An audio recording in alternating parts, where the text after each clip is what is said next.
ఆడపిల్లలకు చదువెందుకు? దీని గురించి చెప్పబోతున్నాం. ఇది ఎందుకు చెప్పబోతున్నాం అంటే ముఖ్యంగా ఫస్టు మొన్న ఆదివారము స్పెషల్ క్లాసులున్నాయి 10థ్ క్లాస్ వాళ్ళకు. సాయంత్రం ఆ పాప ట్యూషన్‌కొచ్చిందనమాట. వచ్చి సార్ నేను ఈరోజు స్పెషల్ క్లాస్‌కి వెళ్ళలేదు. మా నాన్న పంపియలేదు. పొలంలో కలుపు పెరకడానికి వెళ్ళాను అని చెప్పిందనమాట ఏడుస్తూ. నేను వెళ్ళి వాళ్ళ నాన్నని అడిగాను. ఎందుకు పంపియలేదు అని అడిగితే, ఎందుకులేరా ఆడపిల్లలని 10 వరకే చదివిచ్చేది. ఇంక తర్వాత కూడా చదివియము. ఇప్పుడు అంత ఇంపార్టెంట్ మాకేమి. మొగుడింటికి పోయే పిల్లే కదా! 10 వరకు చదివియాలంటే చదివిస్తున్నాము. ఏదో 10 దాకానా అని అన్నాడనమాట. అందుకే ఇంక పొలంలో పనులుండాయి. అందుకే పంపియాలని లేదు. ఈ 10 అయిపోతే ఎట్లో చదివాను కదా అని చెప్పాడనమాట. ఓ పెద్ద మనిషి అంటే ఇలాంటి పెద్ద మనిషిలాగా ఆలోచించే పెద్దలకి ఈ ఆడపిల్ల చదువు ఎందుకోసం అని చెప్తాను. వినండి. ఆడపిల్ల చదువు అనేది ముఖ్యంగా తన ఆస్తిలో, తను వెళ్ళిన చోట కూలిలో సమాన హక్కులుంటాయని చదువుకోవడం ద్వారా ఆడపిల్ల తెలుసుకుంటుంది. ఇప్పుడు ఒకరికి ఎక్కువ, ఒకరు తక్కువ అనేది చాలామంది ప్రశ్నించడం లేదు. కానీ చదువుకోవడం ద్వారా ఆ మెచ్యూరిటీ ఏర్పడుతుందనమాట. తన ఆస్తిలో కూడా నాకు సమాన హక్కులొస్తాయి కదా అని.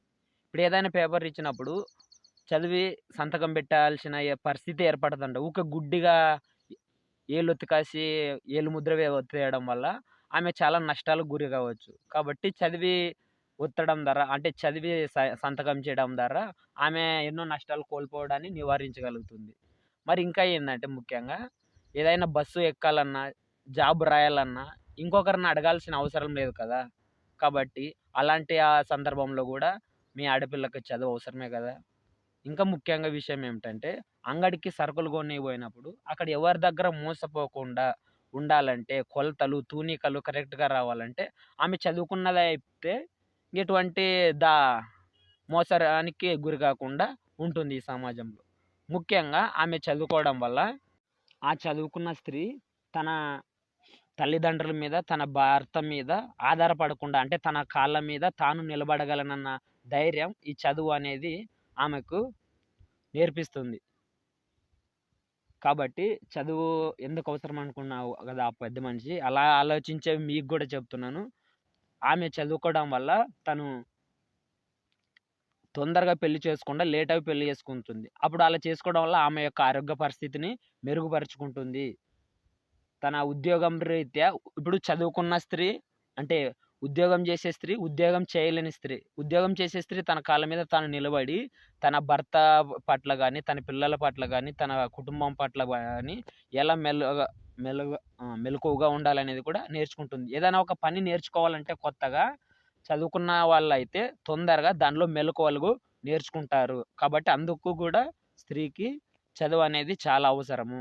మరి ముఖ్యంగా చెప్పుకుంటే ఆమెకు ఉద్యోగాల్లో గాని, రాజకీయాల్లో గాని ప్రత్యేకంగా మహిళలకు రిజర్వేషన్‌లు ఉంటాయని కూడా ఆమె చదువుకోవడం ద్వారా తెలుసుకుంటుంది. కాబట్టి అప్పటి పెద్దలు గూడా అన్నారు. ఇంతకుముందు చాలామంది పెద్ద పెద్ద వాళ్ళు గూడా అన్నారు. ఇల్లాలి చదువు ఇంటికి వెలుగు. ఇల్లాలి చదువు ఇంటికి వెలుగు. మహాత్మా గాంధీ గూడా అన్నారు. ఏమన్నారు?